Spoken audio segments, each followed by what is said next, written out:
ఏంటంటే ఇది మీరు అర్థం చేసుకోండి.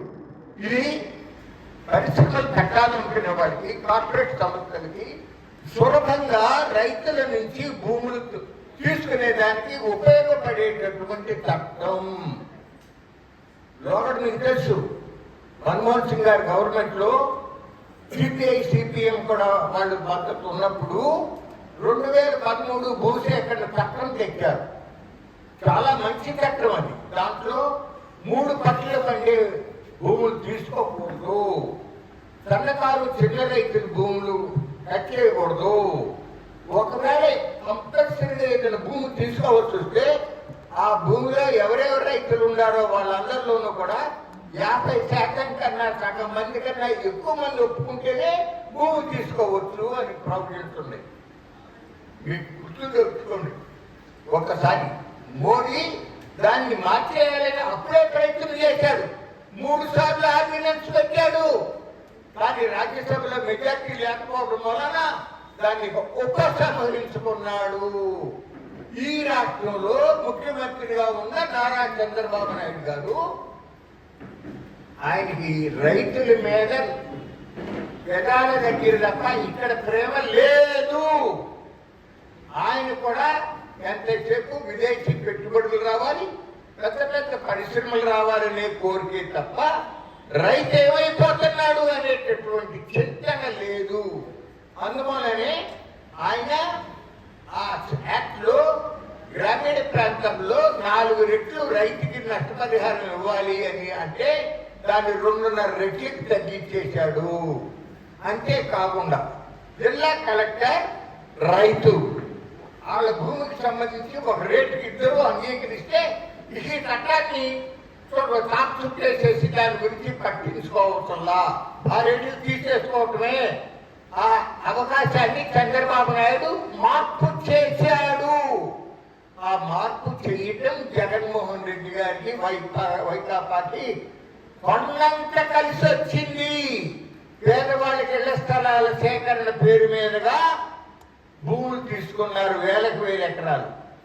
రైతుకి ఆ ప్రాంతంలో ఎంత రేటు ఉందో దాని మీద ఇంకొక 1,00,000 ఎక్కువే ఇస్తారు.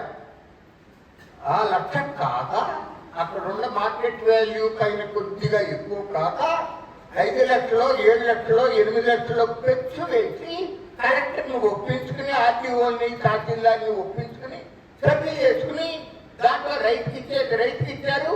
ఈ ఎమ్మెల్యే గారు అక్కడ జగన్మోహన్ రెడ్డి గారి పర్సెంటేజ్ ఆయనకి వెళ్ళిపోయింది, తహసీల్దార్ గారి ఆర్టీఓకి వాళ్ళకి వెళ్ళాల్సిన వాళ్ళకి వెళ్ళిపోయింది.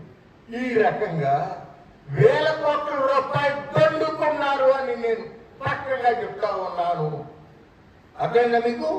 ఆ రకంగా జరిగిపోయిన నేపథ్యంలో ఇప్పుడు ఈ ల్యాండ్ టైటిలింగ్ యాక్ట్ తీసుకొచ్చి ఆ భూముల్ని రైతుల దగ్గర ఉన్నటువంటి వాటిని కబళించే దానికోసం మోడీ పన్నిన కుట్ర ఈ పిచ్చాడు ఈ జగన్మోహన్ రెడ్డి.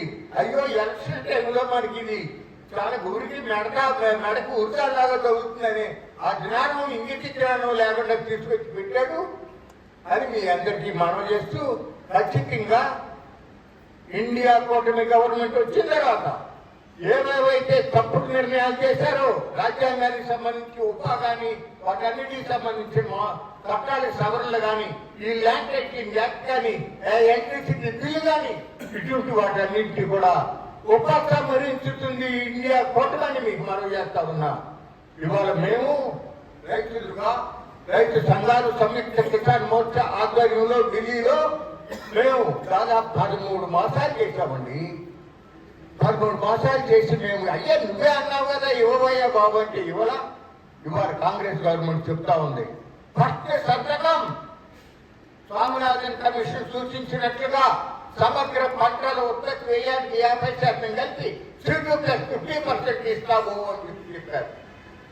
ఆ రైతాంగానికి అంతకన్నా ఏం కావాలని అంటున్నాను నేను. ఇవాళ రైతాంగానికి కేంద్ర ప్రభుత్వం ఇచ్చే ధర మీద 15,000 ఎక్స్ట్రా వస్తుంది ఒక వరి పండించే రైతుకి. ఒక ఎకరానికి 15,000 అదనంగా వస్తుంది. మినుములు, పెసలు, కందులు పండించే రైతుకి 7,500 వస్తుంది.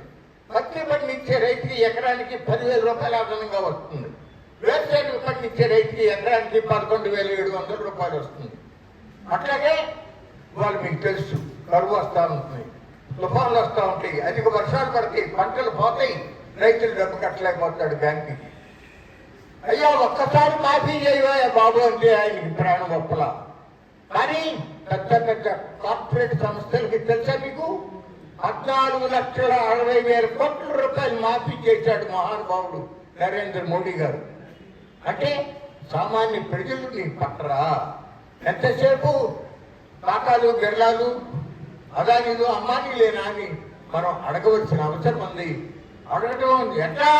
మన ఓటుని ఇండియా కూటమికి వేసి వాళ్ళని ఓడించడం ద్వారా బుద్ధి చెప్పవలసిన అవసరం ఉంది.